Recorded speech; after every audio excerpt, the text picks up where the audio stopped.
Hello et bienvenue dans Émancipation féminine. Je suis tourne-note Delphine, accompagnante féministe. J'interviens aussi en entreprise sur les sujets d'équité.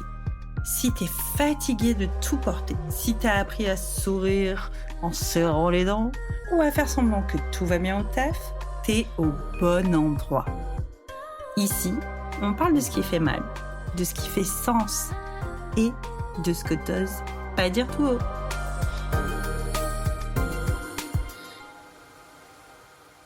Bienvenue Laura et merci d'être ici dans Émancipation féminine. Je suis ravie de te recevoir.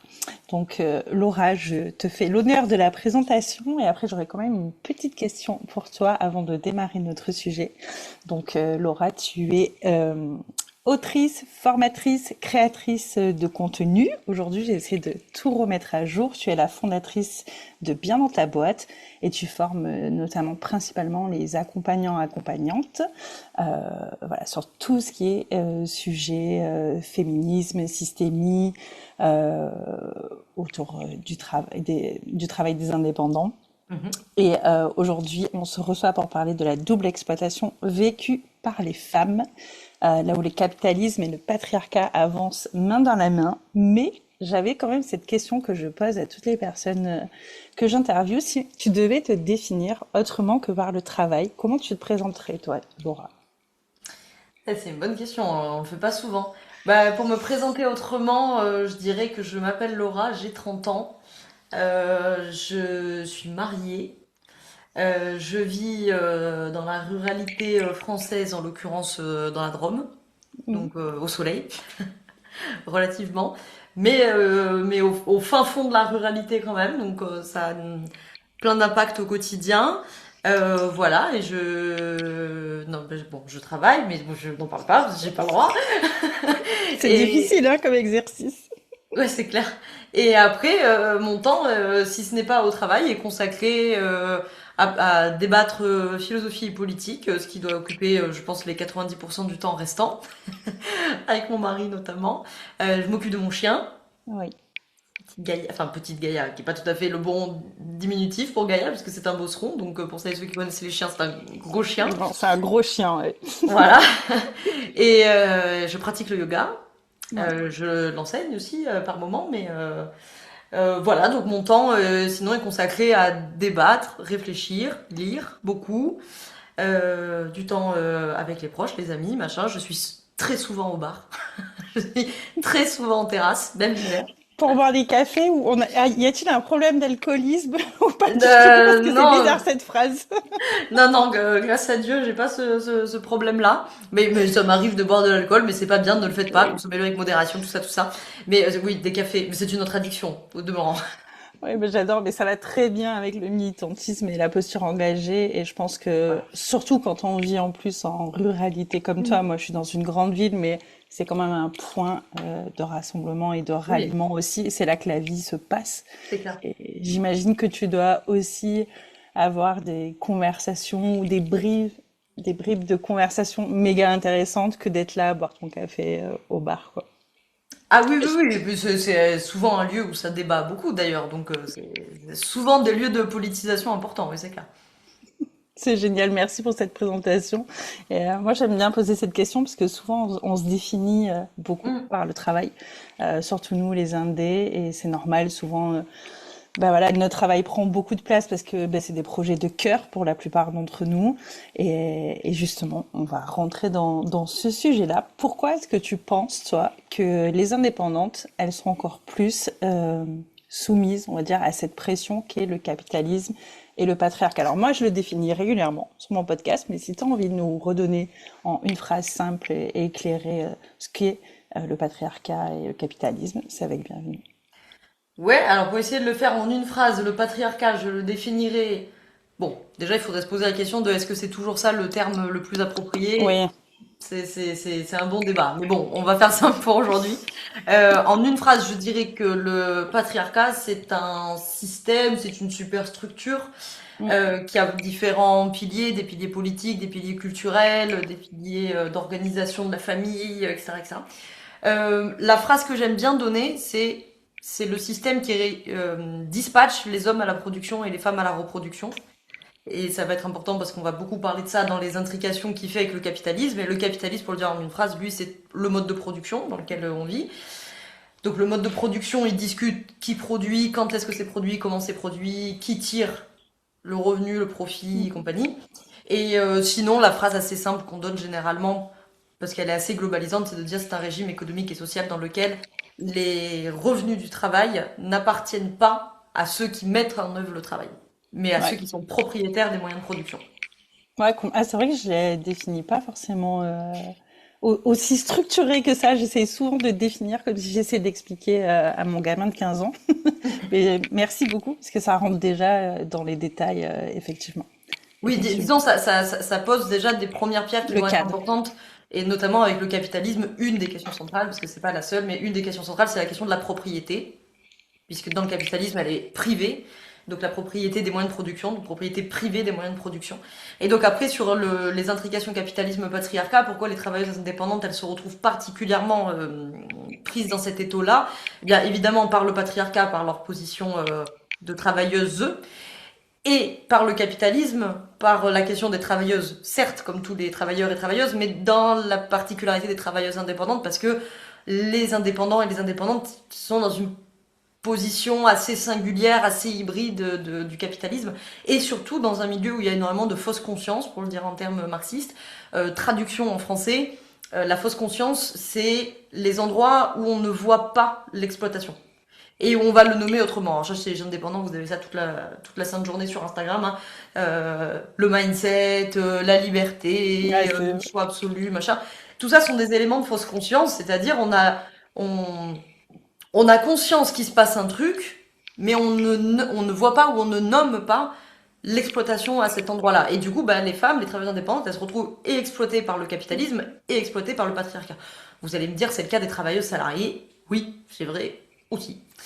La seule la différence centrale, c'est que la position d'indépendant, elle est un peu particulière au sein du capitalisme.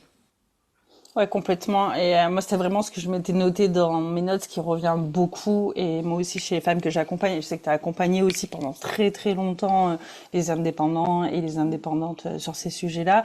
Et c'est cette fameuse liberté qu'on nous fait croire versus la réalité du terrain. Donc, effectivement, quand on dit oui, mais les salariés aussi, elles vivent ça, oui et non, parce que en termes après, ça dépend des statuts, mais si on rentre un peu dans les détails, en fonction de notre statut, on n'est pas couverte de la même façon que des salariés. En tout cas, moi, j'y mets ça derrière. Peut-être que toi, tu peux y mettre aussi d'autres profondeurs, mais la liberté promise versus ce qui se passe réellement sur le terrain, quoi, c'est un joyeux bullshit, disons-le franchement, quoi.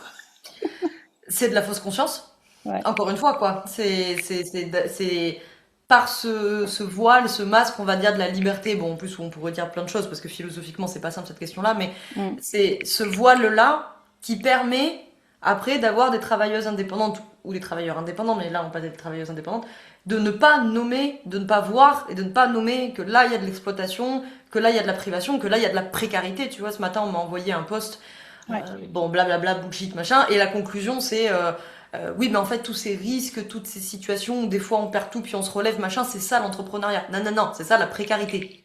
C'est comme ça que ça s'appelle. Exactement. Mais c'est hyper méga important de le redire. Mm. Parce que ne pas nommer correctement les choses veut dire aussi, en tout cas chez les indés que nous on accompagne, c'est que bah, elles arrivent parfois à la limite du burn-out, à la limite de la très très grande précarité, et en fait elles sont toujours en train, en tout cas moi c'est ça que je vois de mon côté de l'accompagnement, toujours en train de se remettre en question au lieu d'aller questionner ce qui est plus large et ce qui est plus grand que soi en fait, se dire mais est-ce que le système n'abuse pas un peu beaucoup sur moi, en tout cas le système travail, comment on peut faire prendre conscience, en plus que nos débats ici et toi dans tous les contenus que tu fais, comment on pourrait agir à plus grande échelle selon toi pour les indépendantes? Bah, Est-ce que la c'est quoi? solution, elle est forcément Vas-y. collective, de toute façon. Mm. Donc, la question, pour différents points, c'est-à-dire que la fausse conscience, la réponse qu'on peut y apporter, c'est la conscience en soi, qui existe déjà, et la conscience pour soi. Et la conscience pour soi, c'est quand je prends conscience que je fais partie d'une classe, et que du coup, je vais me réunir dans un collectif, et c'est en échangeant avec mes confrères consoeurs ou avec mes camarades ou que sais-je, que ah putain mais toi aussi tu vis ça, voilà. Et donc là petit à petit on prend conscience qu'en fait on est dans la même situation, on a les mêmes problèmes, on se retrouve dans les mêmes bourbiers, et donc la solution elle ne peut, la solution globale à l'échelle individuelle on va tricoter, on va essayer de trouver des solutions avec ce qu'on a, mais la solution globale elle est forcément une solution collective. Sur la fausse conscience et aussi sur cette question de la liberté. Alors après on peut débattre 1000 ans sur la liberté, il y a beaucoup de choses à dire. Souvent c'est utilisé comme ça de manière un peu simpliste, alors que bon, c'est un des fondements de la philosophie moderne. Ça fait 500 ans que les philosophes ils s'arrachent les cheveux avec cette question-là. Moi, la réponse que j'ai à apporter, mais c'est parce que c'est mon épistémologie, c'est que la question de la liberté, je parle pas du libre arbitre, de la liberté, donc dans le sens de la liberté d'agir, bien sûr qu'on a une liberté d'agir individuelle. Sinon, couchez-vous sur le bas-côté et laissez-vous mourir, quoi. Je veux dire, ça n'a aucun intérêt. Donc, bien sûr, on a une liberté individuelle. Par contre, c'est ta liberté individuelle de te mettre en mouvement, plus la mienne, plus à droite, à gauche, machin, qui permet de rassembler des collectifs. Et donc la solution, notamment sur les indépendants, c'est vraiment ça, une des particularités qui va différencier pour le coup de nos collègues salariés, c'est qu'eux, ils sont réunis au même endroit. Mm. Et donc la conscience en soi, elle devient beaucoup plus facilement une conscience pour soi, d'autant plus s'ils sont dans des entreprises où il y a déjà des syndicats, par exemple. C'est exactement Parce ce que que les je vais te dire. syndicalistes vont déjà faire ce travail-là. Là, évidemment, les indépendants, c'est particulier pour plein de choses. Déjà parce qu'il y a une atomisation. Donc, du coup, vous avez plein de travailleurs, de travailleuses isolés. Alors, en plus, maintenant, carrément, on travaille chez nous, pour pas tous, mais pour beaucoup d'entre nous. Pas tous, hein, parce qu'indépendant, c'est très large. Hein. Si tu mets les artisans, les chauffeurs Oui, Uber, c'est une classe très très large. Mais si on parle de professionnels plus ou moins comme toi et moi, mais en plus, on se retrouve souvent à travailler à la maison. Donc, on est tous très isolés, très atomisés. Donc, pour le coup, il n'y a pas de rassemblement, il n'y a pas de collectif, là, pas de conscience pour soi, machin, machin. Et en plus, bonne partie des indépendants, pas tous, ils peuvent tout à fait se retrouver dans ce qu'on va appeler l'armée de réserve chez Marx. Enfin c'est Engels d'ailleurs, l'armée de réserve, mais on va pas chipoter. L'armée de réserve du capital, bah, c'est la surpopulation relative, comme on dit, c'est-à-dire la masse de la population qui n'est pas employée, et dans lequel le capital peut aller piocher selon les besoins. Alors là, les femmes, vous êtes la main de... Bah, de toute façon, en temps de guerre, vous le voyez bien, c'est ce truc ah un bah, peu, voilà, un peu tarte à la crème qu'on dit, oui, bah, la guerre, heureusement qu'il y avait les femmes. Bah oui, c'est l'armée de réserve, donc chut, on les a envoyés à l'usine parce que on n'avait plus les hommes pour faire tourner l'usine et qu'ils avaient décrété pour tout un tas de raisons capitalistes. D'ailleurs, on y reviendra mm, après, sûrement, que les femmes n'avaient plus rien à faire à l'usine parce qu'elles y étaient et qu'on les a renvoyées chez elles entre les deux révolutions industrielles. Bref. Et donc cette armée de réserve, c'est la question du chômage aussi, par exemple. Et là, vous complètement. voyez bien, par exemple, comment le capital, le chômage, c'est pas de bol, c'est pas oh bah mince, alors il y a des chômeurs. C'est organisé. Et puis évidemment, ça sert le fait que ça va diviser les travailleurs entre eux, parce que dans des situations de crise comme on les vit en ce moment, tu vas pouvoir appuyer sur le fait que attention, ne réclame pas trop, parce que sinon tu vas te retrouver avec les chômeurs. Et cette division des travailleurs entre eux, qui est orchestrée par le fait qu'il y a une masse là-dessous de méfie-toi, faut pas que tu te retrouves là-dedans, parce que si tu tombes là, t'es dans la merde. Les femmes sont divisées entre elles par le patriarcat. Complètement. Entre les femmes d'élite, de haute valeur, comme diraient les gens d'extrême droite, Ah non, et, pitié. Pas ici, pas sur ce podcast. Mes oreilles ont eu mal, Estelle. et les classes enfin à l'intérieur de la classe femme, les classes les plus défavorisées. Ah, Donc du coup, bah, les travailleuses indépendantes, elles sont divisées deux fois, et par le capital et par le patriarcat. ouais, complètement. Bon, je rigolais de ne pas le dire parce que le discours devient tellement dominant, mais beaucoup d'entre nous aussi, on l'évite, surtout chez les accompagnants et accompagnantes, en fonction de comment on accompagne. Hein, il y a encore, moi, ce que je vois dans des collègues assez proches, notamment ici, voilà, autour de moi, on est très dans l'évitement. On veut beaucoup aussi rester dans ce truc positif. Oui, mais moi, j'accompagne. Ou, moi, je suis formée à la sophrologie, à la préparation mentale. Donc, t'imagines que c'est des domaines très dits positifs où on essaie de se concentrer sur le positif et ce qui occulte tout ça, et notamment cette je vais pas arriver à le dire, hiérarchisation entre nous les femmes. Effectivement, ce n'est pas la même chose. Qu'est-ce qu'une femme de haute valeur selon l'extrême droite, et qu'est-ce qu'une femme qui est peut-être racisée et ou invalide et ou multiples fois maman, quid, comment on en parle et comment ça joue quand on n'est pas salarié en fait. Oui, bah ils auront pas de réponse à t'apporter parce que Non. généralement ils ont des épistémologies très essentialistes. très naturalisant, très biologisant, tu vois, l'instinct complètement. maternel, je sais pas quel autre truc qu'ils ont toujours pas réussi à prouver. Euh, donc ils ont pas de réponse, hein. Ou alors ils vont te faire la réponse méritocratique, hein. Quand tu veux, tu peux. Si tu veux pas être dans cette situation, t'as qu'à faire autrement. On a toujours le choix, blablabla, tu vois. Ouais, et ce discours que l'on retrouve énormément, comme tu dis, dans cette partie un peu mindset, développement pro-perso chez les indépendants. En tout cas, sur Instagram, ça dégueule toute la journée, Mm. clairement, dans ton feed. Voilà, c'est toute la journée qu'on nous bassine avec ça. Euh, Comment nous, on peut apporter alors, j'entends le rassemblement. Moi, c'est ce que j'ai pensé au tout début quand tu as dit se rassembler tous. Oui, mais c'est vrai que est-ce que on pourrait créer, est-ce qu'on, ça serait pas un peu aussi ce que tu fais toi et tes collègues, vous avez créé Liti. Tu vas nous en parler certainement dans l'épisode. Mais comment on rassemble en fait toutes ces personnes et notamment toutes ces femmes qui sont très isolées, beaucoup chez elles, parce que le Covid a amené que maintenant c'est clair, net et précis que c'est beaucoup plus pratique et confortable. Et c'est vrai qu'il y a aussi une économie de coûts. Moi, avant, j'avais un cabinet, par Bien exemple. sûr. Aujourd'hui, je fais l'économie de ça parce que j'arrive plus facilement à travailler en ligne. Mais comment on rassemble tout le monde, en fait? Oui, mais ça c'est vraiment un enjeu très important de la question du rassemblement de la Fédération des travailleurs indépendants, travailleuses indépendantes. Effectivement, nous, on en a proposé une option avec l'ITTI, l'Institut des travailleurs et travailleuses indépendantes, que j'ai cofondé avec mon mari, et puis après, il y a d'autres militants, militantes qui se sont joints à nous. Il y a d'autres initiatives aussi, hein, je pense au syndicat de la FNAE, Ouais, euh, avec lequel nous on partage pas la ligne politique, mais qui est aussi un endroit de rassemblement, etc. Et ces endroits de rassemblement, bon, il faut les créer. D'ailleurs, on voit bien qu'il faut bien qu'il y ait des volontés individuelles pour les créer, ces rassemblements. Par contre, effectivement, c'est de véritables enjeux politiques, pour le coup, hein, et, euh, et c'est des choses qui sont pas simples, parce qu'effectivement, il faut arriver à fédérer, il faut pouvoir proposer des espaces.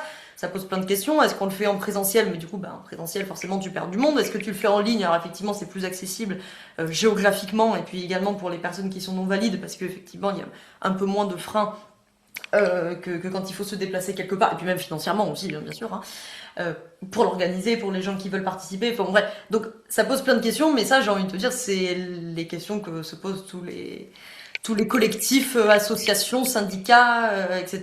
Et puis pour le coup, du côté des féministes, il y a déjà énormément de collectifs en place, notamment dans le monde associatif. ouais, complètement.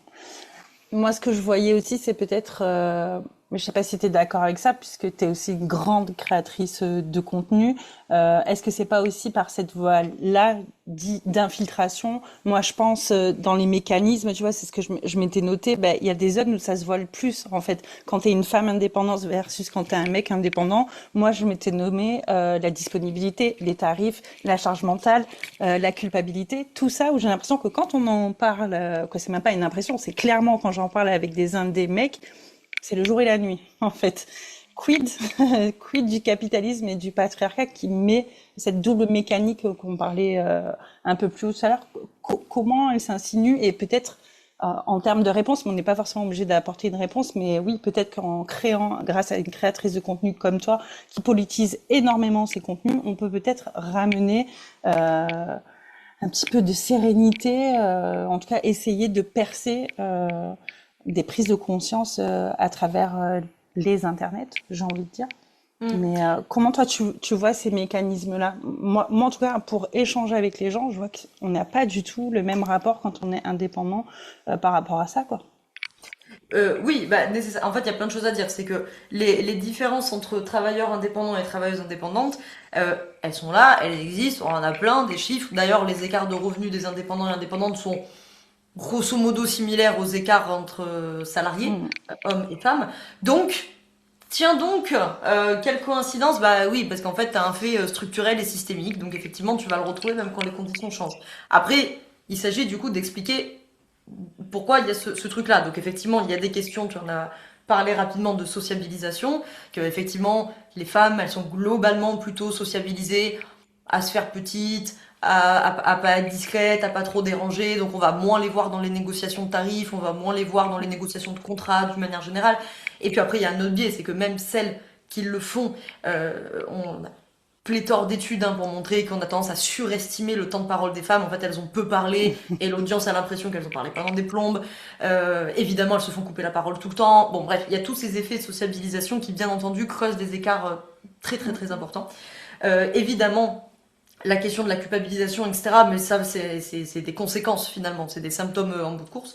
Et puis l'autre grand axe, et là vous avez une intrication très claire capitalisme-patriarcat, c'est que quand on est travailleur, allez on va le mettre, on va le non-genrer, travailleureuse indépendante, je mets au féminin majoritaire ce que je peux pas double genrer, parce que sinon ça va faire des phrases très longues. Quand on est travailleureuse indépendante, indépendant, je parle vraiment, vous travaillez seul, parce que si vous avez des équipes, etc., déjà ça change votre position et du coup c'est plus à fait la même chose. Pour les indés, là vous avez une crise du mode de production. Bon, sous-titre, le capitalisme est en crise. Ok. Une fois de plus, une fois de moins, on était plus à ça près. De toute façon, ce mode de production, la crise est normalisatrice de système, elle est inhérente à son fonctionnement, donc de toute façon, c'est pas la première, et croyez-moi bien, c'est pas la dernière. Hein. J'aimerais bien, mais j'y crois pas des masses. Bon. Donc, à partir de là, quand on est travailleureuse indépendante, on n'a pas 46 options. C'est-à-dire qu'en fait, quand tu regardes concrètement la valeur d'échange, la valeur d'usage, le prix, le marché, blablabla, tu regardes tout ça, tu déroules tes équations. Grosso modo, tu as 3 axes de développement. Enfin, 3 marges de manœuvre, on va dire, du côté pure business. Tu vois. Il faut travailler plus vite, c'est-à-dire plus vite que la concurrence moyenne. Pour arriver à faire ça, bah, t'as que 2 options. Soit tu développes les forces productives, comme on dirait chez Marx. En français, ça veut dire tu as de l'innovation, de la technologie, des moyens qui permettent de travailler plus vite. C'est ce que propose ce que permet l'intelligence artificielle ces derniers temps. C'est que du coup, tu as des indépendants qui peuvent travailler plus vite parce qu'ils vous fait, je sais pas, vos posts Instagram, vos newsletters ou j'en sais rien. Et donc, vous travaillez plus vite. L'autre option pour travailler plus vite, c'est soit j'augmente mon capital constant, pour le dire en termes marxistes, c'est ce que je viens d'expliquer. Soit je baisse mon capital variable. En français, ça veut dire je reproduis ma force de travail plus vite. Je baisse le temps dont j'ai besoin pour retourner au travail en bonnes conditions. Et là, bah, vous voyez venir, c'est que nécessairement, il faut que la reproduction de ta force de travail te prenne moins de temps, bah, comme c'est les femmes qui s'en chargent, bah, vous voyez très bien pourquoi les travailleurs indépendants, dont la reproduction de la charge de travail est déléguée à leur conjointe, mère, sœur, copine, cousine, je sais pas quelle autre femme ils ont autour d'eux, bah du coup eux ils ont beaucoup moins de reproduction de force de travail à faire et ça explique de manière très matérielle, très concrète. C'est pas oui mais l'éducation, je sais pas oui mais enfin l'éducation c'est une conséquence de ce qui se passe là. Donc effectivement c'est pour ça que je vous ai dit au début. Si on se met d'accord pour dire que le patriarcat, il a été historiquement les hommes à la production et les femmes à la reproduction, eh bien aujourd'hui, vous voyez bien la tambouille. C'est que du coup, maintenant, on a les hommes et les femmes à la production et on a les femmes à la reproduction. Donc nécessairement, eh bien quand tu es une femme toute seule, tu reproduis ta force de travail. Après, tu as un mec, parce que si tu es dans un couple lesbien, c'est un peu différent. C'est pas 100% différent, mais c'est un peu différent. Mais si tu es dans un couple hétéro, bon, alors là, il faut se mettre à reproduire la force de travail de monsieur, de manière plus ou moins importante selon son niveau d'autonomie. Et là...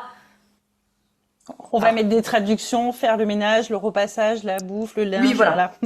Tout ce qui vous permet de revenir au boulot le lendemain. Donc effectivement, il faut avoir dormi, il faut avoir mangé, il faut que les maisons soient propres, si vous avez un enfant, bah, évidemment, vous augmentez, parce que lui, par contre, ce petit être...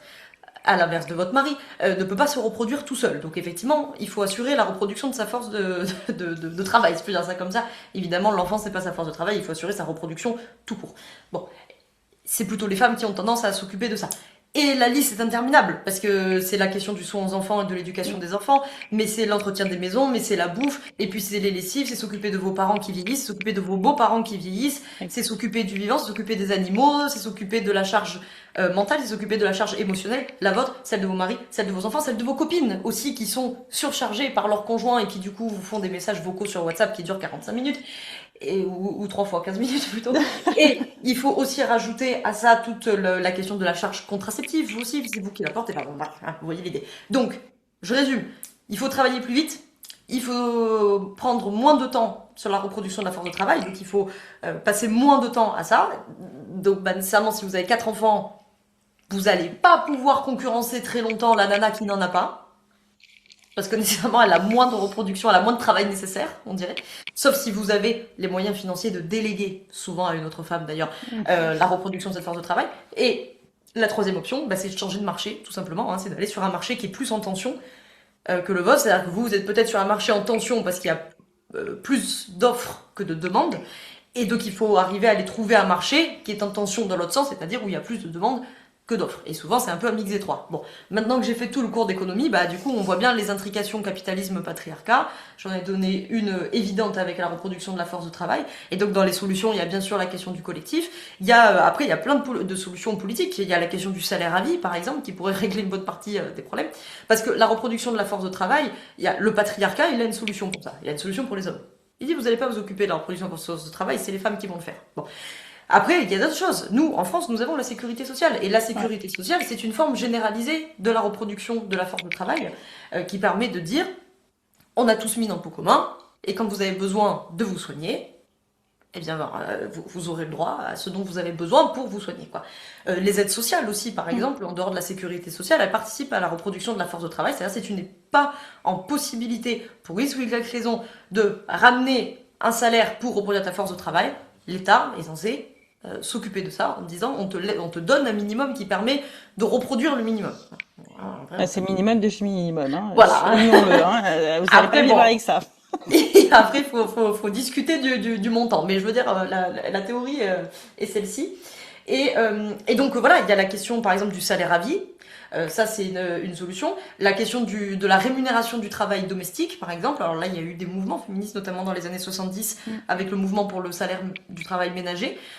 D'une manière générale, je suis moi tout à fait grande militante de ça, de la question de la rémunération du travail domestique, puisque effectivement vous êtes là dans une situation où vous êtes littéralement dans une situation d'exploitation par le capital dans votre travail, certes.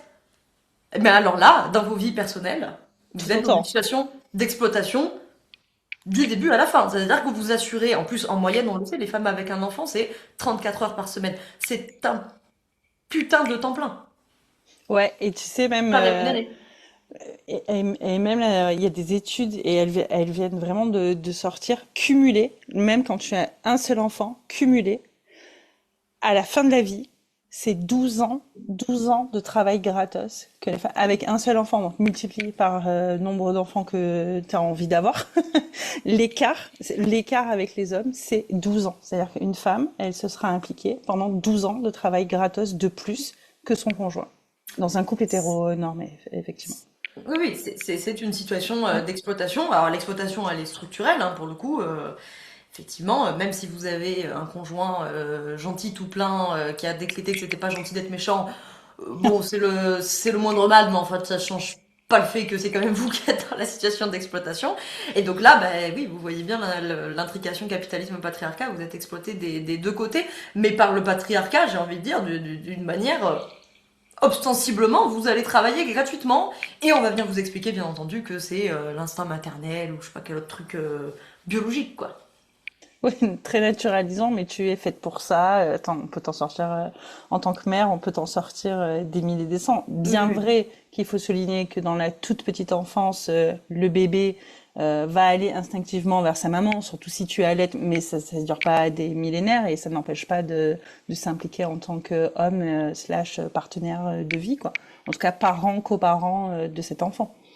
Oui, et puis en fait, ça poserait d'autres questions politiques. C'est-à-dire que si on se met d'accord sur le fait que, admettons, pendant un an postpartum, on se dit, ok, il faut que les mères, elles soient consacrées à leurs petits pour les allaiter, se reposer, se remettre de l'accouchement, découvrir cet enfant. Comme c'est le cas dans certains de nos pays européens, l'Allemagne, Donc pour voilà, la moi, citer. je veux dire, très bien, pourquoi pas, mettons-nous d'accord là-dessus. Mais donc du coup, il faut bien assurer le revenu. Parce que au bout d'un moment, tu vois, tu sais, quand il nous a parlé de réarmement démographique, là, notre cher président. Oui. Bon, je vous fais grâce de l'aspect militariste de la force. Mais si on regarde purement le truc, lui, son souci, c'est la question de la reproduction, encore une Mais fois, de la force de complètement. travail de son pays. Bon, mais t'as envie de lui dire, ah, moi j'ai une solution simple pour toi, si tu veux. Paye. Mais Ne mets c'est pas les femmes dans la situation de dire, bah en fait, je ne peux pas faire d'enfants parce que déjà, première raison, je n'ai pas les revenus, enfin, ou nous n'avons pas dans le couple, les revenus pour offrir une vie digne à cet enfant ou un enfant prochain, ou alors on va être, mais on va être comme ça, avec pris à la gorge et puis tout le temps dans une angoisse pas possible, etc. Et donc voilà. Et après ils viennent te dire, oui, bah aujourd'hui les femmes elles font plus d'enfants parce que je sais pas. Non, non, les femmes elles font plus d'enfants parce qu'en fait il y a un moment elles sont en mode, attends, c'est quoi cette arnaque de fou là, genre. Déjà, je peux même pas m'acheter un appartement ou une maison et toi, tu es en train de m'expliquer qu'il faut que je ponde 5 gosses. Avec quel argent, Emmanuel? Avec quel argent? C'est vraiment ça. Ouais, outre le fait de réarmement qui est juste ignoble, quoi, tu Mm. vois, c'est le terme pour un mec qui a pas d'enfant en plus, bon, bah, passons, quoi. Hein, parce que rappelons que ce n'est que Brigitte qui a des enfants, pas Emmanuel. Désolé, Manu, si tu passes par là, je pense pas que tu passes par là, mais, mais voilà. Et effectivement, et un enfant, ça coûte, ça coûte, psychiquement, financièrement, émotionnellement.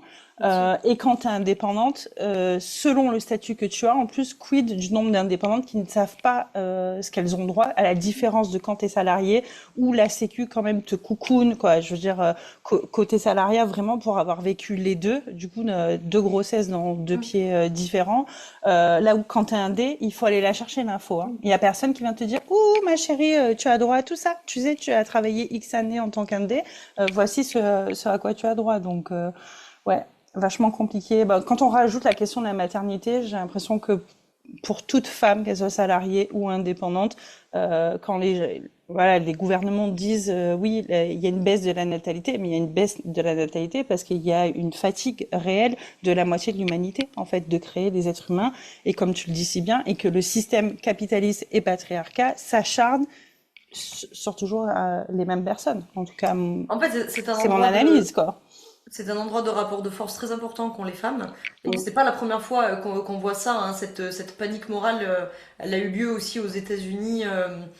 Il y a on est quoi en 2026, ouais, il y a un siècle de ça, grosso modo à 30 ans près, quoi. Cette question-là, parce que, en fait, c'est un espace où les femmes, elles ont un rapport de force très important. Parce Ouais, qu'elles sont en mode, si vous nous cassez les pieds, on fait plus de gamins. ouais, Alors on ferme les évidemment, ovaires. avant, ce rapport de force-là n'existe pas, puisque malheureusement, il n'y a pas d'accès à la contraception et il n'y a pas d'accès à l'avortement. Donc, bon, bah, nécessairement, le rapport de force, tu l'as pas. Là, dans une situation où les femmes travaillent, en tout cas peuvent travailler, où elles peuvent avoir un revenu, un compte en banque, gna gna gna, tous ces trucs-là qui sont évidemment des conquis très très importants. Oh oui. La contraception, c'est en mode, mais attends, tu me proposes quoi en échange là? Genre, je suis censée m'occuper du travail, de tes enfants, de ta baraque, de toi, de tes parents, de tes amis, et puis de mes parents, et puis de mes amis, et la contraception et machin. Je vais pas faire ça. Donc, à bout d'un moment, si vous voulez réarmer démographiquement le pays, je sais pas moi, faudrait peut-être mettre quelque chose un peu dans la balance, quoi. Tu vois, genre, là, tu te retrouves dans une situation où, et comme tu l'as dit, tu vois vraiment que au moment de la maternité, en fait, c'est flagrant quand t'as des couples hétéros qui sont relativement égaux. Je dis relativement parce que déjà, ils sont à minima inégaux sur la question du genre. Mais quand ils sont relativement égaux, relativement les mêmes revenus, relativement le même capital, etc., c'est une chose. À la seconde où il y a un enfant, alors là, tu vois l'écart se creuser. Voilà, surtout que pendant le temps où madame est sous-professionnalisée, parce qu'elle est mise au placard, parce qu'elle Ouais. perd des contrats, parce qu'elle s'arrête un. Lui, dans le même temps, souvent, il est surprofessionnalisé, parce qu'on dit, ah, quand même, il va être papa, faut qu'on l'aide, il est promu, il machin, tu vois. Et donc, évidemment, après, même s'il se passe pas ça, vous allez me dire, oui, mais moi, je suis indépendant, alors moi, je suis pas promu. D'accord, mais du coup, il se passe quoi avec ta conjointe? C'est que généralement, il va bien falloir garder un des deux revenus. Et que comme statistiquement, c'est toi qui as le plus de revenus, et bien évidemment, le couple, il fait un calcul logique mathématique. Il dit, bon, bah, évidemment qu'à sacrifier un des deux revenus, on va sacrifier celui qui rapporte le moins, c'est-à-dire, la plupart du temps, celui de madame. Mm. Voilà, et après, t'es embourbé dans un truc, et puis après, bon, évidemment, se mettre les questions juridiques, est-ce qu'ils sont mariés, pas mariés, à quel régime ils sont mariés, etc. Mais qui sont pas des questions, comment dirais-je, purement techniques. C'est que ça change forcément la dynamique du couple, Ah, mais la question du complètement. régime matrimonial. Ah ouais. Alors le régime matrimonial et comme tu dis, la situation aussi de Oui. départ, est-ce qu'on est tous les deux indés? Alors là, pour peu qu'en plus il y ait madame indé et monsieur en salariat, comme tu dis, pour avoir été dans des milieux très masculins dans le salariat à l'époque, les mecs, c'est clair qu'il y a une énorme différence. Dès qu'ils deviennent papa, ils passent Mmh, manager, directeur. oui. C'est-à-dire qu'il y a un élan de confiance tout Mmh. d'un coup, là où pour la même chose, sa consoeur va être, oui, bon, bah, là, elle est pleine d'émotions, il faut qu'elle retourne s'occuper de bébé et aller faire les couches, quoi. Hein, en gros, c'est ça. Donc, effectivement, c'est des questions méga importante et c'est une intrication de tout le temps et c'est pour ça que moi ça m'agace surtout dans les contenus en ligne et c'est des contenus en plus qui prennent de l'ampleur du style ce qu'on disait tout à l'heure quand tu veux tu peux ou alors j'ai fait là en ce moment c'est les bilans de fin d'année alors j'ai fait 6 chiffres 2 chiffres d'affaires 10 chiffres de chiffre d'affaires oui mais quid de où tu pars en fait de quel privilège tu pars, de comment tu as construit ta boîte, depuis combien de temps tu entreprends, quelles ont été tes facilités de réseau, pas de réseau. Et souvent, une jeune entrepreneuse qui va se comparer à ça, elle va se dire, ah ben, je suis merdique en fait. Ben non, en fait, il y a toute cette déconstruction à avoir. Et elles y sont pas aujourd'hui. C'est vachement gonflant en fait. Vraiment, elles y sont pas. Et les conséquences que ça a pour les femmes dans le quotidien, chez les indépendantes, moi je trouve que c'est vachement violent. Qu'est-ce que toi, alors toi tu les formes en plus beaucoup d'accompagnants et d'accompagnantes, qu'est-ce que tu peux dire, quid de qu'est-ce qui se passe sur les corps, les émotions, cette implication-là, comment elle se redéverse et que parfois on n'a pas conscience que ça vient de là et pas juste d'un problème de confiance en soi ou un problème de je sais pas de stratégie marketing ou je ne sais quoi. Oui, bah t'en as évoqué plein tout à l'heure, hein, la question de la fatigue à minima, de l'épuisement dans le pire des cas, la thématique de la culpabilisation, ça c'est ce qu'on voit quand même beaucoup chez les femmes, parce que là généralement les femmes, on est élevées en batterie pour cette ce ressenti émotionnel là, bah qui évidemment. Là encore, vous voyez l'effet structurel, c'est que c'est quand même vachement pratique cette histoire-là.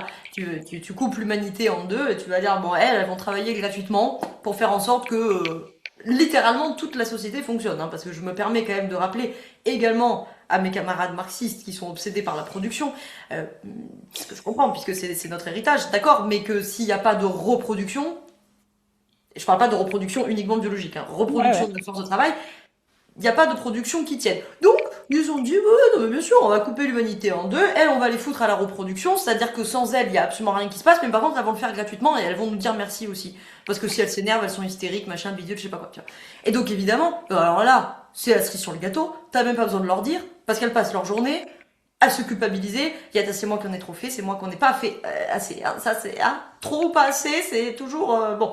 Alors un coup t'en as trop fait, t'as trop dit, t'as trop ceci, t'as trop cela, t'as trop travaillé, t'es pas occupé de tes gamins, tu t'es trop occupé de tes gamins, t'as pas assez travaillé. T'es toujours en train de te culpabiliser, et puis c'est moi qui arrive pas, et puis c'est moi qui ai pas le bon mindset, ou qui ai pas fait les bons choix, ou je sais pas quoi, je sais pas. À un moment donné, il faut, il faut nommer tout ça. Tu l'as évoqué tout à l'heure. C'est-à-dire que, en tout cas, nommer, c'est la première étape, tout du moins. Mm. Mais elle est essentielle. C'est-à-dire que tant que je ne peux pas nommer l'exploitation, je suis dans la fausse conscience. Et donc, c'est pas juste brandir un énième concept de philosophie politique. C'est de dire, je ne peux pas le nommer, donc je ne le vois pas. Mm. Et donc, je suis en train de me le retourner contre moi, alors qu'en fait, si je lève le voile de cette fausse conscience, je peux dire, non, non, non, non, non, non, c'est pas moi qui dois lâcher prise. C'est pas moi qui suis trop contrôlante. J'ai trop de travail nécessaire. Nécessaire au sens philosophique, c'est-à-dire obligatoire, qui peut pas ne pas être fait. J'ai trop de travail nécessaire. Et toi, en face, mon petit chéri, tu n'en as pas. Ou pas beaucoup. Et là, il y a un truc qui va pas dans cette histoire-là. Et donc là, il faut voir toutes les douilles qu'il y a dessous, tu vois, dans la question du couple hétéro. Moi, il me semble, mais évidemment, celles et ceux qui me connaissent seront pas surpris de cette réflexion. Je suis plutôt anti-libérale. Bon, jusque-là, ceux qui me connaissent n'ont rien appris. Et donc, j'ai une méfiance certaine pour la vision très libérale du couple. Alors quand les deux sont très aisés financièrement, ma foi, il faut bien ce qu'ils veulent, il n'y a pas de problème. Parce que chacun a le rapport de force pour dire je peux plus te voir, je m'en vais. D'accord. Ouais. Mais quand on n'est pas dans cette situation, et la majorité du temps on n'est pas dans cette situation, et même peut-être qu'on l'est sur les revenus, mais qu'on l'est pas parce que peut-être que madame, bah, déjà, si elle est dans un couple hétéro, déjà, elle est dans une situation de domination par son statut de femme, mais pour peu qu'elle le soit en plus parce qu'elle est racisée ou parce qu'elle est non valide ou X ou Y, Mm. évidemment ça va rajouter encore des éléments. Bon. Et donc là, c'est la pire tambouille possible, c'est de se mettre dans ce couple. Je parle pas d'un couple si vous avez 17 ans, bien entendu, là c'est autre chose, mais dans le couple, et que potentiellement vous avez des projets de vie conjugale, d'habiter ensemble, de monter une entreprise ensemble, d'avoir des enfants ensemble, bon bref, voilà. Si à la limite, voilà, si vous êtes deux individus, chacun fait ce qu'il veut, machin, ok, soit. Par contre, si il y a projet de vie commun, Mm. et que on part dans cette illusion de nous sommes deux individus égaux, et donc nous sommes dans un rapport d'individu à individu, je vous le dis mesdames, vous allez perdre à ça. Parce que dans ce rapport d'individu à individu, il aura plus de pouvoir que vous. Et pour peu qu'il ait plus d'argent que vous, alors là, vous allez vous retrouver dans une tambouille où peut-être grâce à Dieu vous êtes tombé sur un gentil mec, comme on dit. Un mec bien, comme on dit. Ça sera le moindre mal. S'il n'est pas si gentil que ça va commencer à être vraiment très très compliqué. Ou il va être gentil, s'il est gentil à un moment, et puis qu'à un moment donné, il l'est plus. Bon, vous voyez ce que je veux dire. Et donc là, vous allez vous retrouver effectivement dans une situation qui est vraiment très critique. Donc nommer ce qui se passe, c'est très important. C'est nommer le fait que, en fait, là, tu n'es pas en train de la jouer collectif, mon chéri. Parce Ouais. que moi, je dois reproduire la force de travail de tout le monde. J'ai beaucoup de travail nécessaire. Et ce travail nécessaire, je le fais gratuitement.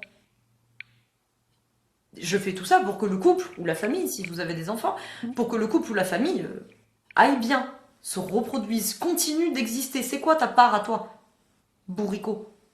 Ah bah, ils vont te dire, allez, à 90% du temps, ils vont te dire, oui, mais je contribue financièrement, donc je ne peux pas. Ça, c'est l'excuse de base chez les hétéros. Mais C'est oui, la mais alors première du coup, excuse de tout mec qui se cache un peu. Moi, ça me fait cette sensation. Je me cache derrière mon travail, soit parce que l'émotion est inconfortable, soit parce que j'ai pas envie de voir mes privilèges tutti quanti, quoi. oui, en fait, là, ce qu'il faut pointer dans ce moment-là, c'est que il a peut-être pas tort, le mec qui répond ça. En fait, ce que je veux dire, c'est que moi, mon épistémologie de base, alors l'épistémologie, on va faire simple, c'est ma vision du monde. C'est vulgairement résumé, s'il y a des philosophes qui nous écoutent, vous insurgez pas. Euh, Elle est moniste. Elle est d'autres choses, mais elle est aussi moniste. Bon, moniste, ça veut dire quoi? Ça veut dire l'indivisibilité de l'être que j'ai en face de moi. C'est mon épistémologie d'accompagnante. Holistique, peut-être vous connaissez beaucoup ce terme-là chez les accompagnants, généralement il est plus connu. Bon. Cette épistémologie moniste, elle me dit que l'être que j'ai en face de moi, il est indivisible. Elle me dit aussi donc que le monde est indivisible. Si le monde, il est indivisible, parce que moi je viens de l'holistique, donc c'est ce que je pense, si le monde est indivisible, il ne peut pas être contradictoire avec lui-même, par définition. Donc, si la contradiction apparaît, ça veut dire que je n'ai pas trouvé l'endroit de dépassement de la contradiction. Ce qui veut dire aussi que quand je suis en contradiction avec quelqu'un, parce que nous ne sommes pas d'accord, il a forcément un peu de vrai dans l'erreur. Et donc, Tartampion Jean-Michel, qui dit « Oui, mais moi, je peux pas m'occuper de la maison, parce que moi, je contribue en travaillant dehors. » Ben oui, ça part de vrai dans l'erreur, c'est qu'il assure la production. Effectivement.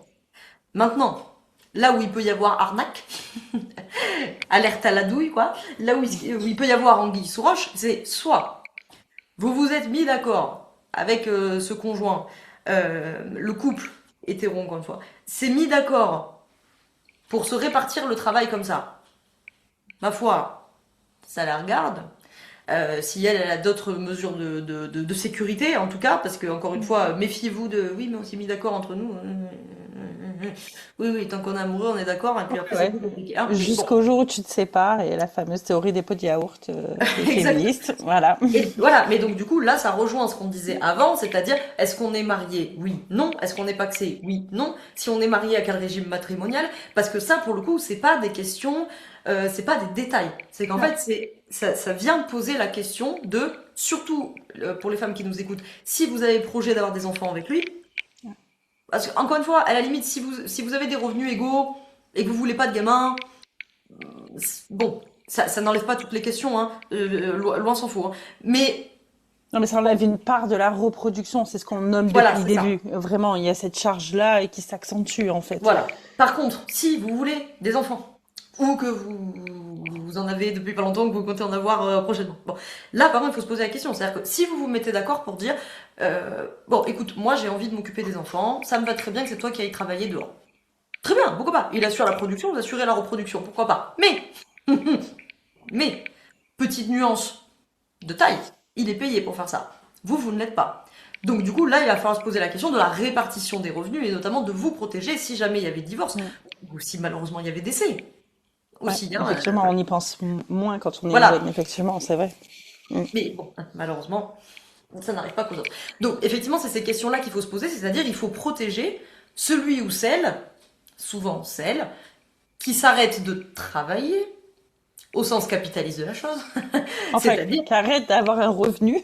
voilà, c'est pour ça que je dis au sens capitaliste de la chose, qui arrête de travailler au sens qui n'est pas rémunéré pour ce travail-là, et qui du coup se retrouve à faire le travail gratuit. Parce qu'effectivement, si vous vous retrouvez pendant 1 an, 2 ans, 5 ans, 10 ans, plus, à faire le travail gratuitement, et que lui, à n'importe quel moment, il peut dire, allez, c'est bon, j'en ai marre de voir ta tête, je m'en vais, ah bah là, vous vous retrouvez dans une situation qui est vraiment très très très dangereuse, quoi, hein. Donc effectivement, il y a toutes ces questions-là à poser. Pourquoi est-ce qu'on était parti sur cette histoire de... C'était les conséquences, en fait, à la base. Putain, on est parti loin, c'est vrai. Parce que ça produisait sur le corps le revenu. Oui, mais C'était en tout même ça, en temps, fait. ce Ouais, qu'on était mais en c'est train en de dire, lien.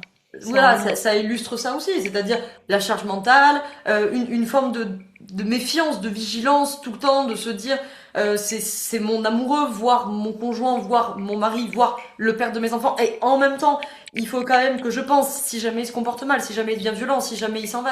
Donc ça va créer ça aussi parce que il y a un rapport de force, effectivement. Donc du coup, ça va créer ces trucs-là. Et oui, non, c'est ça qu'on discutait. C'était qu'il a un peu du vrai dans l'erreur. Ah C'est-à-dire oui, que, exact, pardon. voilà, c'est-à-dire que il est à l'extérieur, il travaille, il ramène de l'argent, blablabla. Ok, d'accord. C'est pas de ça dont on est en train de te parler, Jean-Michel. On est en train de parler de la quantité de travail nécessaire. C'est-à-dire que si madame, elle travaille, au sens capitaliste de la chose, et qu'en plus, Mm. elle s'occupe du coup des enfants, des chiens, nanana, bidule, truc, tes parents, ses parents, machin. Tu vois bien que là, en fait, le couple ne se répartit pas de manière équitable le travail nécessaire. Et donc là, vous changez la formulation auprès de votre mec slash conjoint slash mari, qui est de dire, je ne suis pas en train de savoir si on fait 50-50 ou 60-40 ou 35-65. Je suis en train de discuter du fait que pour que ce couple continue d'exister, ou que cette famille, plus de travail, Mm. continue d'exister, il faut que tout ça, ça soit fait. Tout ça, c'est le travail nécessaire. On a déjà dit tout ce qu'il y a dedans, avoir un revenu, machin, la bouffe, tout ça, tout. Ok. Tout ça, c'est le travail nécessaire. La question qui est posée au couple, ou à la famille, mais bon, au couple parental, du coup, de fait, hein, au couple conjugo-parental, voilà, c'est comment est-ce qu'on se répartit, parce que les enfants ne travaillent pas, comment est-ce qu'on se Ouais. répartit ce travail nécessaire. Si vous faites le travail au sens capitaliste, la maison, les gosses, tout ce qu'on a évoqué, et que lui, il vous répond, mais oui, mais moi, je travaille à l'extérieur. Oui, moi aussi, c'est pas ça ma question. Ma question, c'est comment est-ce qu'on répartit en dehors du travail au sens capitaliste de la chose. C'est-à-dire, nous sommes tous les deux co-responsables que le travail nécessaire soit fait. Au nom de quel argument tu vas me justifier que c'est à moi de l'assurer en pleine partie, tu vois. Et là, la formulation, ça va commencer à devenir beaucoup plus compliqué pour lui de vous l'argumenter. Parce que là, en fait, pour répondre à cette question, s'il a décidé d'être de mauvaise foi, il va être obligé de vous convoquer. Ah ben oui, mais c'est à toi de le faire, parce que toi, en fait, en tant que femme, t'es faite pour ci, t'es faite pour ça. Bah, oui, bon, bah t'as un argument d'extrême droite, c'est bien. C'est bien. En fait, ça devrait être des questions, mais j'adore que tu ailles dans le détail comme ça parce que souvent, c'est pas évident d'accompagner les femmes et surtout les indés sur ça, je trouve, quand elles n'ont pas eu la réflexion en amont, mais même les salariés en réalité. Oui, Mais dans le salariat, il y a quelque chose d'illusoire aussi de cette protection. On a la bien sûr. sensation qu'on est plus protégé tant qu'on est salarié, mais elle reste tout de même illusoire. Il n'empêche que lorsque tu es salarié et que tu as un revenu qui tombe tous les mois, même si ta force de travail il est parfois un peu moindre, ton revenu, c'est rare qu'il varie. Là où quand tu es indé, ben, je me chope la crève, mais j'essaie de bosser à demi-mesure comme je ferais dans le salariat. Ben, en général, le revenu, il n'est pas le même à la fin. Donc c'est aussi sur ça que qu'on répartit les choses dans cette conversation. Je me suis perdue du coup en expliquant, je sais plus ce que je voulais dire, mais c'est Non, tu super parlais important. que Ouais, c'était des questions importantes.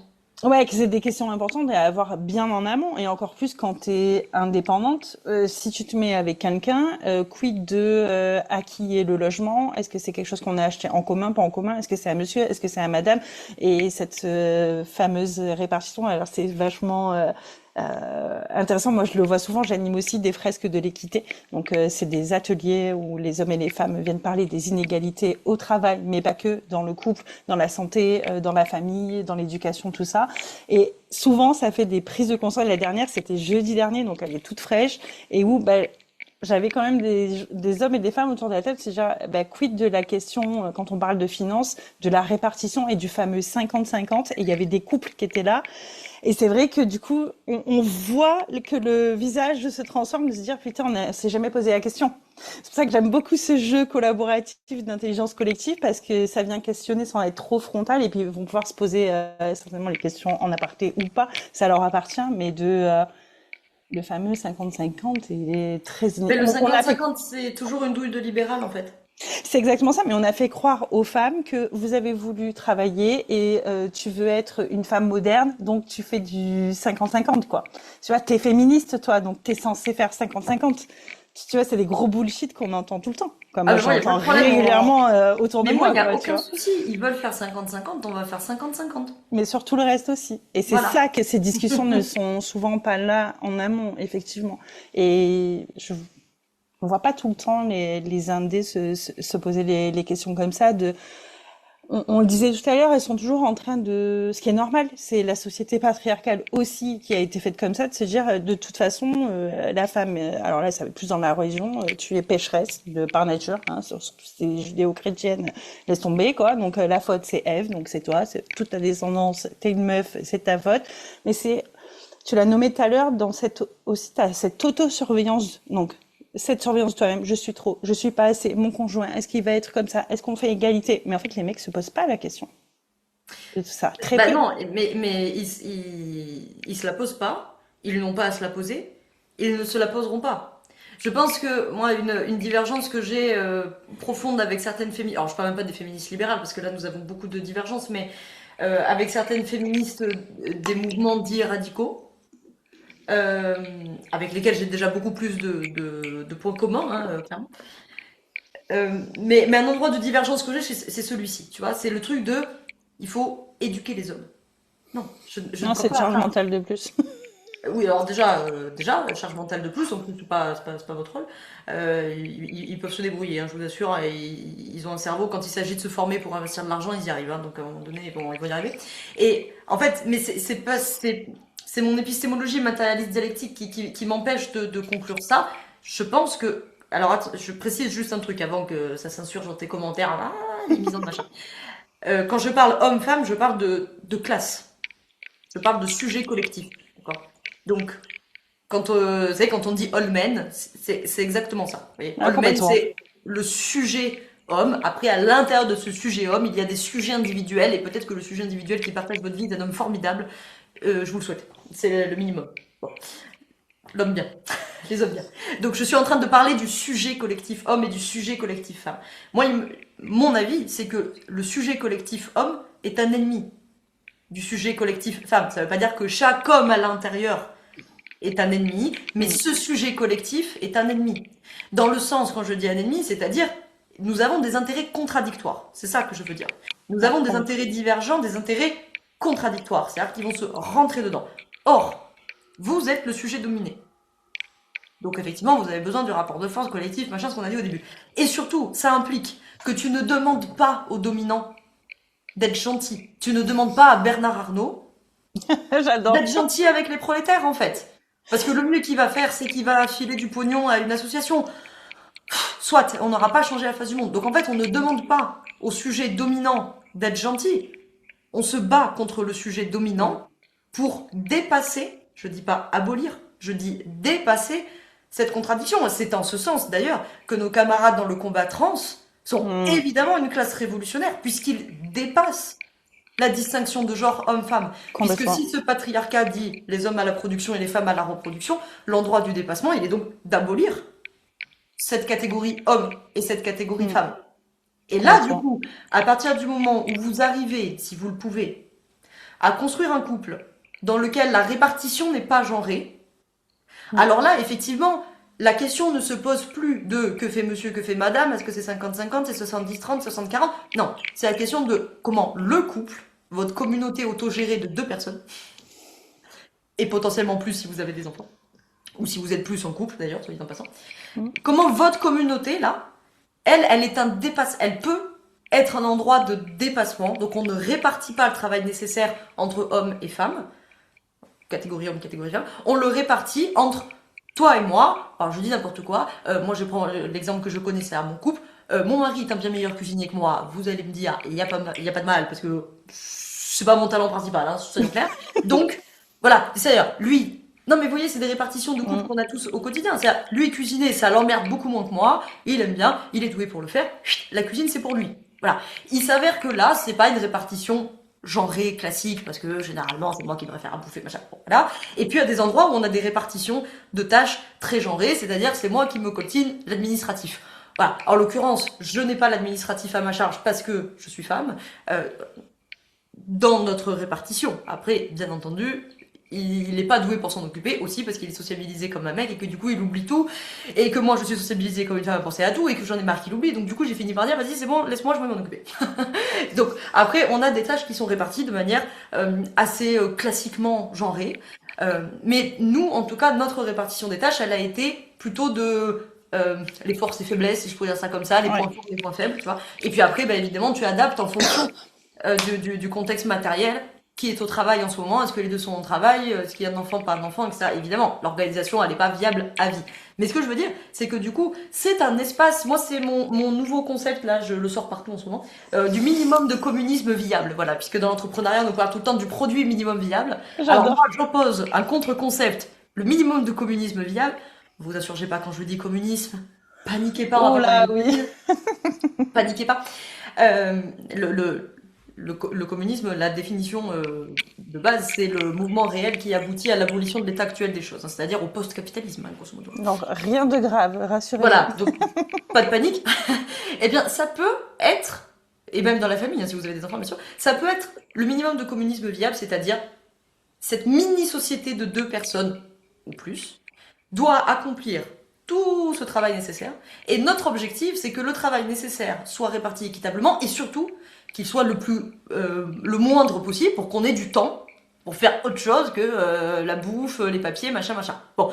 Et donc, si on réfléchit comme ça, là, c'est tout à fait différent parce que d'un coup, il n'y a pas de rapport de force entre toi et moi. On est tous les deux en coopération pour que ce couple ou cette famille s'occupe de tout ce qu'il y a à faire. Après, on n'est pas naïf. Il y a des choses qu'on va avoir du mal à se répartir. La grossesse, Ah, à l'heure actuelle, c'est difficile à bien voilà, répartir. La grossesse, l'allaitement. l'allaitement. Et je veux dire, là, c'est bien sûr une question que vont se poser également les couples lesbiens. C'est-à-dire que la grossesse, quoi qu'il en soit, bah, il y en a qu'une des deux Ouais. qui va la porter. Donc après, on n'est pas naïf. Il y a des moments où, c'est pour ça que le 50-50 dans 15 ans, déjà, c'est effectivement excessivement libéral, mais en plus, c'est que ça dépend, tu vois, moi l'organisation qu'on a là, si demain il y avait une grossesse, cette organisation elle est caduque de fait. Parce que moi j'ai déjà tout un travail nécessaire à faire qui va m'empêcher de faire d'autres travail nécessaires, enfin bref. Mais voilà, donc moi je pense que là c'est, au contraire, c'est vraiment des espaces. Et là on a cité le couple amoureux, mais ça marcherait bien sûr pour un couple d'amis si vous êtes en coloc, ou ça marcherait pour un couple d'associés aussi, hein, pourquoi Ouais. pas, hein, mais En business, ouais, si on le ramène complètement bien sûr. dans l'entrepreneuriat, C'est la ça question marche de partout. le couple, peu importe le qualificatif qu'il y a derrière, couple amoureux, associé, que sais-je. Le couple, principe de base de psychologie systémique, c'est un système. Et donc, comme tout système, il est plus que la somme des parties. Donc, il est plus que individu 1 et individu 2. Donc, de ce fait, il peut être un endroit de dépassement. Et pour qu'il soit un endroit de dépassement, je rappelle nos conditions de base de la dialectique d'Hegel. C'est d'abord une négation, ensuite une conservation, enfin le dépassement. Je rappelle donc la première étape, c'est la négation. Ça veut dire que le couple, il implique de fait une négation Mm. d'une partie de l'individualité. Oui, à un moment donné, on va tous les deux nier une partie de notre individualité, on va en conserver une autre, on va la dépasser pour arriver au couple qui fait que nous avons un intérêt commun, la famille, le groupe d'associés, que sais-je, ok. On a un intérêt commun et donc là, on peut avoir le raisonnement de dire, là, on est tous dans le même bateau. Donc maintenant, la question, c'est, il y a tout ce travail à faire pour que cette histoire perdure, voire augmente, si je peux dire ça comme ça. Comment est-ce qu'on se répartit ce travail-là? Après, bah, effectivement, le patriarcat, il vous propose un truc, il dit, bah, écoutez, on va répartir en fonction du genre, toi t'es homme, tu fais ça, elle est femme, elle fait ça. Bon, on peut répartir ça autrement, hein. Merci, c'est trop passionnant et on pourrait passer des heures. Euh, Qu'est-ce qu'on pourrait proposer? Qu'est-ce que tu aurais envie de dire? Je vais simplifier la question. Qu'est-ce que toi aujourd'hui, aux femmes indépendantes, dans le cadre forcément de leur émancipation, que ça passe par le travail ou autre, qu'est-ce que tu aurais envie de leur dire en fait? Si elles se sentent peut-être, beaucoup, elles se sentent épuisées sans comprendre pourquoi, mais tu peux faire plus large si tu as envie. Oui, bon, plein de choses. La première chose que je leur dirais, c'est que moi, ma conviction, c'est que tu ne transformes pas ce que tu comprends pas. Mm. Et que déjà il faut comprendre, on l'a évoqué plusieurs fois dans cet épisode, c'est-à-dire il faut savoir nommer, il faut savoir le voir, il faut sortir de cette fausse conscience quoi. Vous n'êtes pas dans cette situation parce que vous avez un instinct maternel ou un gène que eux ils ont pas ou je sais pas quelle autre bêtise ils vous racontent toute la journée. Vous voyez dans ce truc de oui mais toi tu sais faire parce que toi tu as comment ils nous disent ça, le sens d'organisation. Ah bah là pour les fêtes de Noël, ça tombe pile poil, hein. Même si J'adore. l'épisode sortira en janvier, mais on est en plein enregistrement avant Noël. C'est ce que je dis, c'est dans une newsletter à mes Bah clients oui, qui à un ce moment sens de donné. l'organisation. Alors moi, Ouais. j'aime bien me payer leur tête quand ils me sortent ça. Bah oui, mais bien sûr. Mais en fait, c'est ça qui se passe. C'est-à-dire qu'en fait, les hommes, mais à leur grande âme, les pauvres, eux, ils rêveraient. Mais ils rêveraient de s'occuper de la maison, des gosses et tout. Mais c'est pas de bol, ils ont pas le gène d'organisation, quoi. C'est couillon, c'est fou, quoi. Tiens, arrêtez de nous prendre pour des couillonnes, quoi. À un moment donné, c'est pas ça qui est en train de se passer. Ça t'arrange très très bien que ce soit, là, comme tu disais, c'est les fêtes de Noël, ce sont vos femmes, vos mères, vos sœurs, vos cousines, vos filles, vos Vos propres gamines, grands-mères, sont encore les là, grand-mères, ouais. bien sûr, bien sûr. Ouais. Les tantes, les grands-tantes, etc., qui vont s'occuper de tout. Et le seul truc que vous trouvez à dire, c'est ah mais je suis désolée, en fait moi j'ai pas le gène de l'organisation. Ah s'il te plaît, qu'est-ce qu'il y a? T'es généticien, toi maintenant, c'est nouveau ça. Toi tu fais du codage génétique en fait. Non mais bon, faut arrêter. Et donc vous voyez, pour se défendre de ça justement, il faut sortir de cette fausse conscience. Il faut voir ce qui se passe, il faut le comprendre, il faut le nommer et il faut dire non, c'est pas une affaire de génétique, c'est une affaire que c'est pas ton problème. Et je ne vais pas passer ma journée à t'expliquer que c'est ton problème ou quoi que ce soit. Mon travail de féministe, je parle en mon nom, hein, mon travail de féministe n'est pas de passer mon temps à leur expliquer qu'il faut qu'ils en fassent plus. Mon travail de Mm. féministe, c'est de les mettre dans une situation où ils ne peuvent pas se comporter comme ça. Je suis Et trop donc, d'accord. Mm. c'est le sujet que vous devez garder en tête dans la mesure du possible avec l'énergie que vous avez, bien sûr. Dans vos couples amoureux, dans vos couples d'associés, si vous êtes associé avec un homme, dans vos familles, blablabla, c'est pas Mm. ne vous épuisez pas à les éduquer. Parce qu'en fait, vous avez deux options. Soit vous avez un crétin en face de vous et vous voudrez bien lui répéter 10 000 fois, ça va pas changer quelque chose. Soit il le sait déjà. Mm. Vous lui avez déjà expliqué 199 fois depuis uniquement le début de la semaine. 10 000 fois depuis que vous êtes avec lui. Il le sait déjà. Il le sait déjà. Savoir ne fait pas tout. Il est dans une position où il peut se comporter comme ça. Donc la réflexion qu'il faut mener dans ces moments-là, et après on fait avec ce qu'on peut. Parce qu'encore une fois, la solution globale, elle est collective. Donc à l'échelle individuelle, on fait avec ce qu'on peut. Bon, dans la mesure de ce que vous pouvez faire, vous devez réfléchir à quelle est la situation de mon couple, de ma famille, blablabla, dans laquelle on ne peut pas abuser l'un de l'autre, Mm. et particulièrement où il ne peut pas abuser de sa position, puisque c'est lui qui est en position de domination, pour peu qu'il le soit, en plus sur d'autres segments, si je peux dire ça comme ça, parce que plus riche, Ouais. ou valide, ou blanc, ou blablabla, que sais-je, vous voyez. Donc, tout ça, c'est vraiment très important. Je vous donne un exemple très concret, ce qui a été nos réflexions avec mon mari dans le contrat de mariage. Mm. Parce que j'ai fait un contrat de mariage, parce que je suis pas barjo. Donc j'ai fait un contrat de mariage. Bon. Amoureuse mais pas aveugle. Non mais quand je dis je suis pas barjo, la communauté de biens, donc le sans régime, n'importe quoi, sans contrat, je dis n'importe quoi. Le régime légal est un régime qui la plupart du temps protège les femmes. Donc Et c'est la vrai. plupart du temps, ça dépend de vos conditions, machin, mais vous demanderez ça à un notaire, c'est pas mon travail.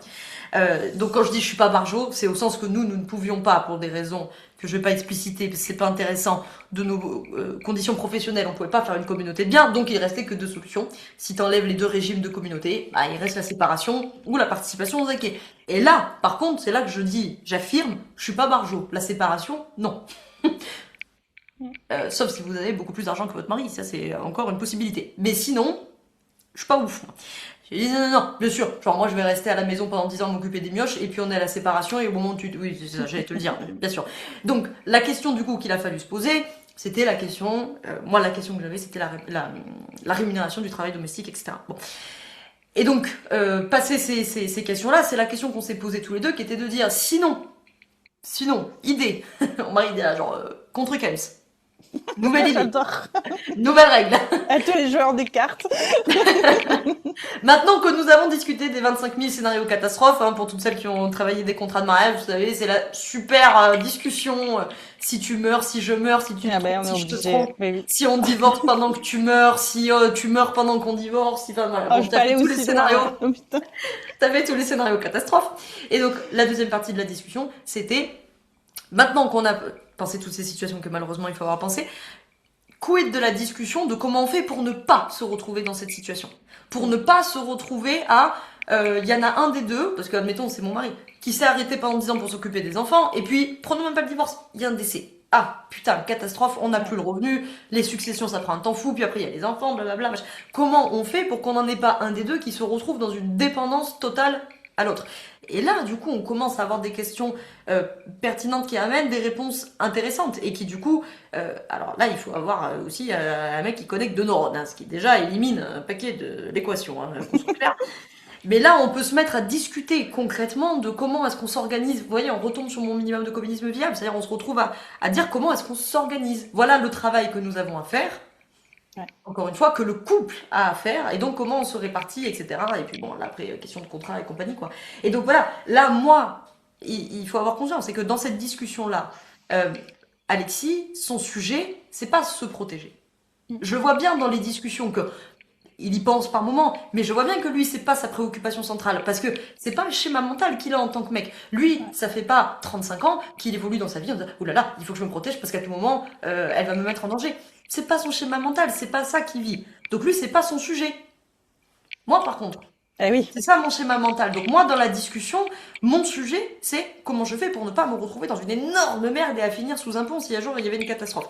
C'est ça que je voulais illustrer, c'est que nos sujets collectifs font des schémas mentaux différents et donc font des anxiétés, des préoccupations, des émotions aussi, qui sont pas les mêmes. Et donc là, à ce moment-là, mon sujet, c'est pas de passer 4 mois à lui expliquer que tu comprends, je me sens pas sécure, j'ai besoin de me protéger. Il le sait, je lui ai expliqué, bien sûr, mais il le sait.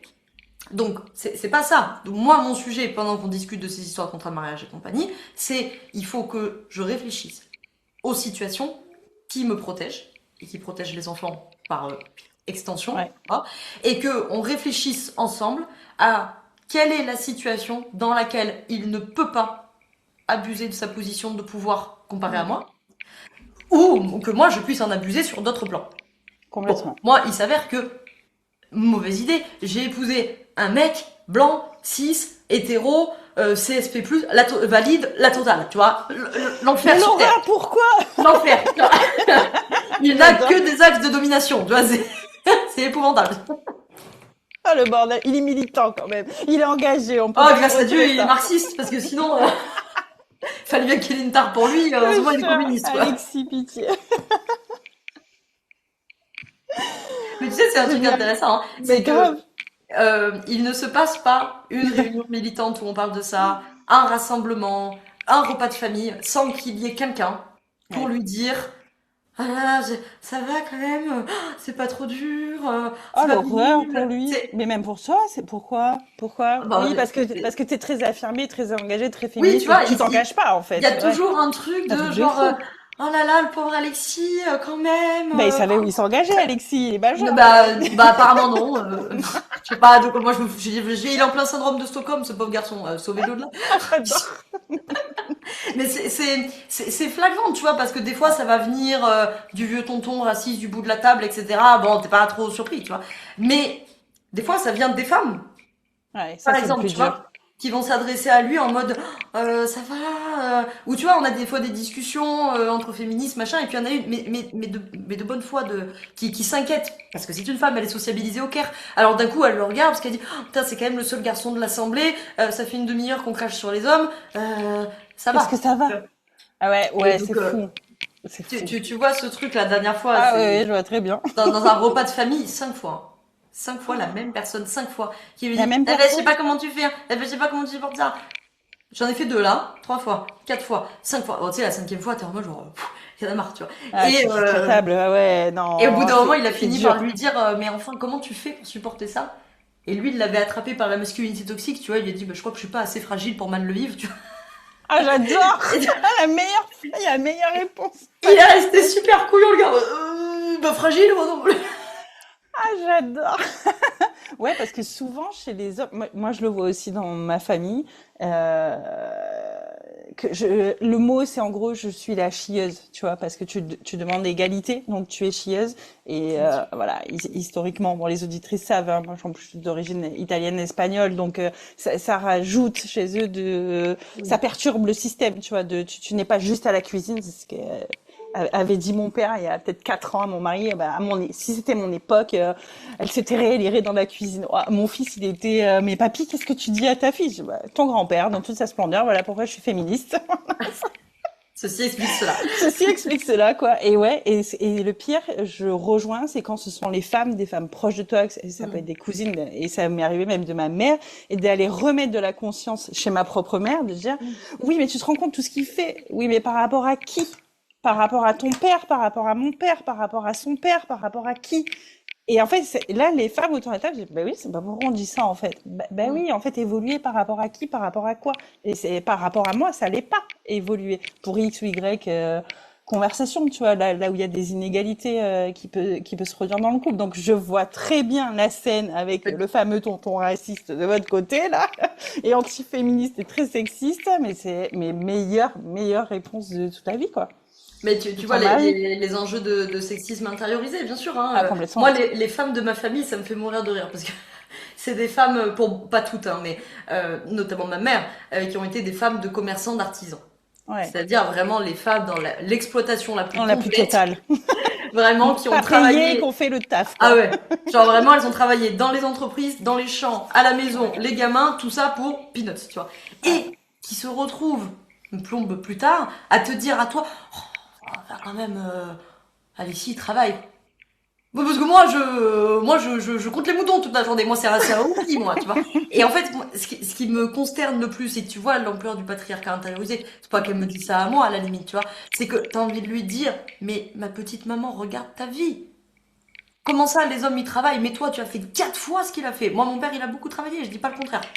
Je, je, je, je, je, je conspire le truc mérite, t'as beaucoup travaillé, t'as du mérite, je sais pas quoi, c'est pas ce que je suis en train de dire. Ouais, ouais. Mais pour plein de raisons financières, là, il a beaucoup travaillé. Ok, d'accord, il a beaucoup travaillé, certes, mais toi, tu as aussi travaillé tout ça, et en plus, tu t'es occupé de ci, de ça, machin, et peanuts, hein, si aujourd'hui il arrive un truc à papa, peanuts.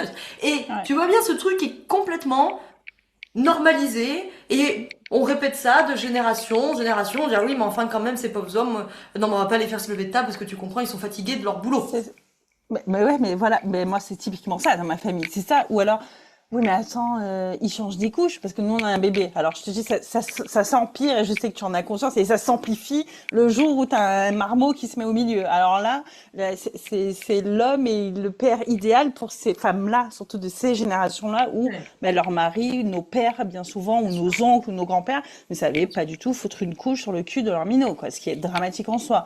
Ils ne savaient juste pas. Et donc pour ces femmes-là, effectivement, le patriarcat intériorisé, il est violent pour nous en tant que sujet de famille et femmes très proches parce que ben, le soutien, souvent, il arrive chez les hommes et chez les hommes qui souvent ne sont pas de leur famille. Mm. C'est-à-dire que tu vas avoir et ta belle famille et ta famille qui vont prendre et enlacer comme ça ton mari pour genre mon pauvre petit chat, qu'est-ce qui t'arrive quoi.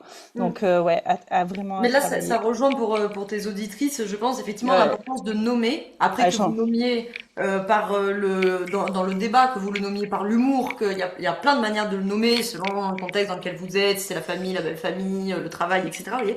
Mais le fait de pointer, moi j'aime bien l'humour, mais après chacun son truc. Hein. Mais moi généralement c'est par l'humour et une ironie certaine que je vais essayer de pointer, tu vois, la contradiction.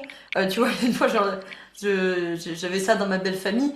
Je sais plus de quoi parler, un truc sexiste, mais je sais plus lequel, sûrement sur le repas ou l'intendance ou les gamins, un truc comme ça, tu vois, de travail domestique, quoi. Et il me dit, oui, mais enfin, c'est pragmatique. Et alors moi, je l'attrape de bonne grâce parce que au-delà d'être de ma belle famille, c'est un camarade syndicaliste. Alors, je lui dis, tu sais, méfie-toi, hein, parce que le pragmatisme, c'est l'argument de Macron pour la réforme de retraite. Alors tu sais, le pragmatisme, ça voit la vapeur, quoi, tu vois. Et tu vois, là, le fait d'appuyer sur la contradiction, il y a un truc genre, parce qu'en fait, lui, il l'a vu, la discrimination, il sait ce que c'est. Ouais. En l'occurrence sur la discrimination classiste. Et donc en fait c'est un endroit où la position de dominé, il la vit phénoménologiquement, tu vois. Et il sait ce que c'est que d'être dans une position exploitée, dominée, et qu'en plus toute l'année on t'explique que Bernard Arnault il s'est fait tout seul, et puis quand même lui il a du mérite, et puis si t'étais bouché le cul tu serais à sa place, tu vois. Et que lui il est sur la chaîne de production toute la journée, vas-y prends ma vie, tu vas voir tu vas voir à quoi ça ressemble, tu vois. Et donc du coup le fait de l'attraper par là, c'est que là du coup il est en mode ouais, alors que je pense que si j'avais passé un quart d'heure à lui expliquer la discrimination classiste, la discrimination sexy, bon, tu sais, il va comprendre, il est pas idiot évidemment, tu vois, il va comprendre, mais Non, mais c'est ça pas rentre là et ça l'expérience. sort là. Exactement, ça Voilà, c'est rentre pas là et ça sort l'expérience là en fait. phénoménologique, tu vois. Alors que là, c'est l'expérience phénoménologique de genre, Complètement. comme Alexis a fait en lui disant je suis pas assez fragile pour que ça me pose problème, c'est qu'en fait là tu appuies sur une contradiction de tu tiens un discours masculiniste, je suis un homme fort, alpha, je sais pas quoi, virilité, je sais pas quoi là. Et donc là, tu t'es fait attraper par la droite, comme on dirait nous en politique. Et là, tu t'es fait contourner par l'extrême droite et tu t'es fait attraper de l'autre côté en mode bah alors, je croyais que t'étais un homme fort et viril. C'est quand même terrible d'être dans cette situation de fragilité, tu vois. Donc en fait, tu les attrapes sur leur propre terrain, tu le mets dans une contradiction. Et Mais je après, pense comment tu qu'il peux répondre? Mais je pense qu'il y a que là où ça fait, comme on dit, hein, ça fait des chocs à pic à ce moment-là, parce que ça monte littéralement à la conscience. Effectivement, emprunter la voie de la phénoménologie, c'est la seule chose à faire. Et Tu comme les moi, mets dans la contradiction. ouais, mais il y a que ça à faire, effectivement. Et moi, c'est un truc que je dis souvent en accompagnement, c'est que la position de conjointe dans le couple hétéro, vous devez le mettre dans la situation de contradiction parce que lui, il aura toujours intérêt, à minima, à faire le choix conservateur, c'est-à-dire de conserver la situation telle qu'elle est là. Une fois que vous l'avez mis dans la contradiction, il a deux options. Soit il fait le choix progressiste avec vous, soit il fait le choix réactionnaire. Oui, mais toi, t'es faite pour ça, je sais pas quoi, voire carrément, il vous sort un délire masculiniste. Effectivement, il a ces deux options-là. Par contre, au moins, vous l'avez fait bouger, vous l'avez fait sortir de la position conservatrice, dans laquelle eux, ils auront évidemment beaucoup plus de facilité à se mettre, dans laquelle peut-être vous avez facilité à vous mettre sur d'autres axes. Je sais pas, parce que vous vivez avec quelqu'un qui est racisé et que vous êtes une personne blanche, et que du coup, vous pouvez faire le choix conservateur en mode oui, non mais c'est vrai que c'est pas gentil d'être méchant, mais bon, ça va, bien dans la vie, tu vois. Ou parce que c'est vous qui avez plus de revenus Ouais, aussi, hein. tout à fait. Ce qui est possible, bien sûr, ou pas forcément de revenus, mais plus de capital, parce que vous avez, je sais pas, plus d'héritage ou des investissements, ou j'en sais rien, et que vous pouvez un peu faire le choix conservateur, et que c'est lui qui se retrouve dans la situation de devoir se faire payer son travail domestique. Pourquoi pas? Ça arrive.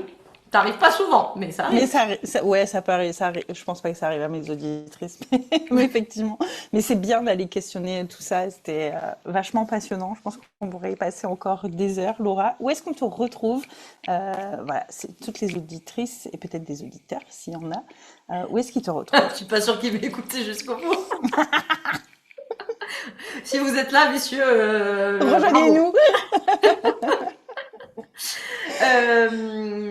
Où est-ce qu'on me retrouve? Bien dans ta boîte. Ouais. C'est facile, c'est le même nom partout. Donc Instagram, bien dans ta boîte. La chaîne YouTube, c'est bien dans ta boîte. Le podcast, c'est bien dans ta boîte. Le site, c'est bien dans ta boîte.fr. Parfait. C'est un super marketing, du coup. Elle Facile. a tout verrouillé, Laura. Merci beaucoup, Laura. J'ai été Merci à ravie toi de de te m'avoir reçu. recevoir. Merci pour ton écoute. Tu sais déjà comment faire. Abonne-toi, mets 5 étoiles et partage cet épisode. C'est ça qui fait grandir le podcast. Moi, je reste là. Je continue à parler fort pour celles qui n'osent pas encore. Je te dis à très vite et d'ici là, respire et surtout secoue les règles du jeu.